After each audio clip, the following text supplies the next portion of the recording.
Love marriage કર્યા છે રાજદીપભાઈ આરે. હું જાડેજાની દીકરી છું. મારા ભાઈએ મારા વર આરે મારે લવ મેરેજ ની વેર રાખીને એને છરા વડે હુમલો કર્યો છે. કોણે હુમલો કર્યો છે? મારા ભાઈએ.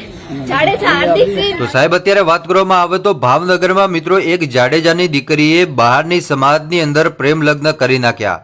પણ કહેવાય છે ને કે જાડેજા તો જાડેજા જ કહેવાય, એમના લોહીમાં હોય એટલે પછી કોઈને મૂકવાનું થતું જ નથી. મિત્રો હાલ સોશિયલ મીડિયાની અંદર ક્યાંક ને ક્યાંક આ બેનનો વિડીયો અત્યારે વાયરલ થયો. આ બેનનો વિડીયો એ માટે વાયરલ થયો કેમ કે આ બેનના સગા ભાઈએ જ પોતાના બનેવી ઉપર જીવલેણ હુમલો કર્યો. 4 લોકો આવીને આ બેનના પતિ ઉપર હુમલો કર્યો. હુમલો શા માટે કર્યો? કેમ કે એમના પતિ કે જે આ બેનને જોડે લગ્ન કરી દીધા એટલે કે જાડેજા સમાજની દીકરીને કોઈ અન્ય યુવક લઈ ગયો. ત્યારબાદ આ બેનના સગા ભાઈને ન ગમ્યું અને એ વેર રાખીને ક્યાંક ને ક્યાંક પોતાના બનેવી ઉપર એવો હુમલો કર્યો કે હવે 7 જન્મ સુધી પણ નહીં વિચારે કે કોઈ સમાજની દીકરી આપણે લાવીએ.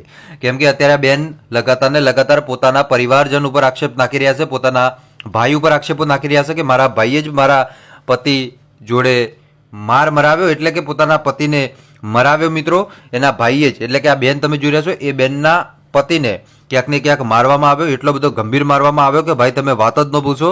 અને હવે ક્યાંક ને ક્યાંક આ બેન રડી રહ્યા છે ને લગાતાર પોતાના પરિવારજનો ઉપર, પોતાના મમ્મી પપ્પા અને પોતાના ભાઈ ઉપર આક્ષેપો નાખી રહ્યા છે કે એમના કારણે જ મારા પતિ ઉપર હુમલો થયો છે. એટલું જ નહીં પણ મિત્રો એની સાથે સાથે આ બેન પણ ખૂબ જ દુઃખી થયા કે મારા પતિ ઉપર શા માટે હુમલો કરવામાં આવ્યો. અમે અમારી મરજીથી લગ્ન કર્યા. પણ અહીંયા મિત્રો ઘણા બધા લોકો એમ કહેતા હતા કે જાડેજા સમાજની દીકરી છે ને એટલા માટે આવું ન ચાલે ભાઈ, અને કે જાડેજાના સંસ્કારો બોલે. પણ આ દીકરીએ તો ખરેખર મિત્રો નાક કપાવવાની વાત કરી નાખી અને એટલા માટે લોકો અત્યારે કમેન્ટ કરી રહ્યા છે કે આ બરોબર કર્યું, આ બરોબર થયું. હવે તમે શું કહેશો મારા ભાઈઓ? મને કમેન્ટ કરીને જરૂર બતાવજો. બાકી મળીશું આપણે નવા વિડીયોમાં નવા ટોપિક સાથે. ત્યાં સુધી બધાને જય માતાજી, જય દ્વારકાધીશ. આગળ પણ આવો નવો સપોર્ટ કરતા રહેજો. ધન્યવાદ.